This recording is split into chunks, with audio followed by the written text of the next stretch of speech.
Olá, amigos! Aqui é o professor Marcelo Vasconcelos. Vamos para mais uma dica. É sempre um prazer poder fazer esses áudios em parceria aí com o meu grande amigo aí, o Demetrios, do canal Eu e a Corrida. E vamos para mais um áudio importante. Esse áudio partiu de algumas coisas. Eu sempre me baseio, às vezes, ou por algum tema que eu leio, ou por alguma conversa que eu tenho com alguns atletas. E esse caso, eu, eu tive a ideia desse áudio que faremos hoje a partir de dois atletas. Um atleta que está se tornando atleta de pista e um atleta que me reclamou que não gosta de fazer fartlek, mas acha interessante. Então eu somei as duas coisas e resolvi falar sobre fartlek e tática de corrida.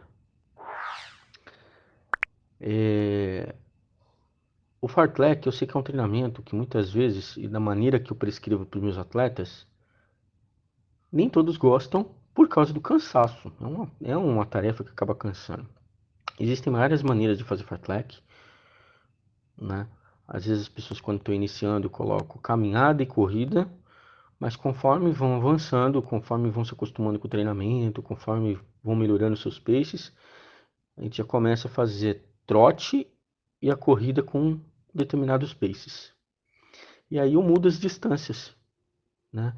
Na verdade ele não pode ser uma corrida intervalada, não é a força de intervalado, então por isso que eu calculo mais lento, mas também não pode ser no mesmo pace de um ritmo moderado. Então tem que ser ali no meio termo. Qual que é a grande vantagem, taticamente, do fartlek? Se você erra no começo da prova o teu pace, vamos supor que você saia muito forte. Eu pedi para sair a 4 por quilômetro, você saiu a 3,40. Obviamente vai acontecer um cansaço. Estou dando um exemplo. Acontece um cansaço. O que que você pode fazer? Errou? Dá uma aliviada de 100 ou 200 metros e depois você consegue retomar o pace de novo. Então, a grande vantagem de fazer isso no treino é que você acostuma o teu corpo aos vários níveis de estresse e ajudar a recuperar. Você tem que pensar nisso. Então, o fartlek é de extrema importância para você poder usar em situações táticas nas provas, certo? Aí vem uma outra situação. Provas de pista e provas de rua.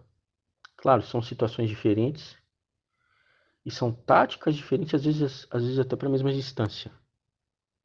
Na rua, como o parâmetro é por quilômetro, então eu sempre peço para aqueles atletas que possuem relógio para poderem estar fazendo, quando me solicitado qual pace usar na prova, eu sempre determino tantos quilômetros num determinado pace, algum quilômetro que você possa aliviar e depois no final você ter perna para poder forçar. Então, por exemplo, um atleta que vai correr 5 quilômetros para 20. Vou dar um exemplo. Então, um pace de 4 por quilômetro. Na rua, qual que é o cálculo? 3 quilômetros para 12 a 4, que é o pace que é para o final de prova.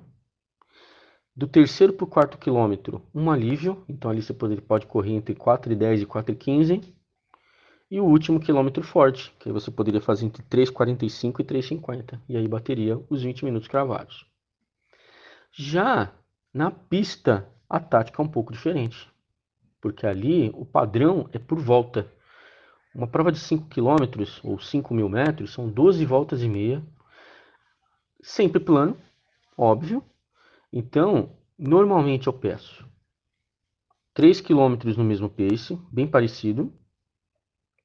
Só que dosando por volta. Então, em vez de eu falar que seria, vamos supor, no mesmo exemplo, a 4 por quilômetro seria a 1,36 por volta.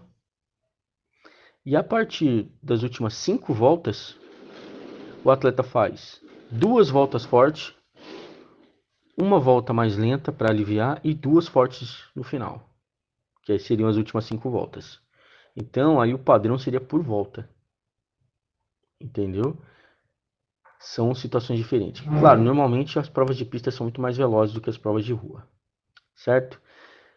Lembrando, independente de quem escutar esse áudio, procure sempre manter contato com o seu treinador e procure sempre pedir essa parte tática. Não adianta treinar de um jeito e querer competir muito forte além do limite, né? Com o treinamento, o seu treinador consegue calcular o seu pace de prova e aí você vai conseguir fazer uma prova muito melhor. Muitos atletas estragam uma preparação inteira por causa de 2 quilômetros. Muitas vezes sai muito forte, 2 quilômetros, depois acaba a perna e aí se arrasta o restante da prova. E não é legal isso. Legal você sair já num pace pré-determinado e ter perna para poder forçar no final. Espero que todos entendam. Aguardo sugestões. Muito obrigado pelo canal aí, a Corrida, por sempre me dar essa oportunidade de poder falar nos nossos áudios, pela nossa parceria. E um grande abraço a todos. Aguardo temas, tá? Valeu, galera!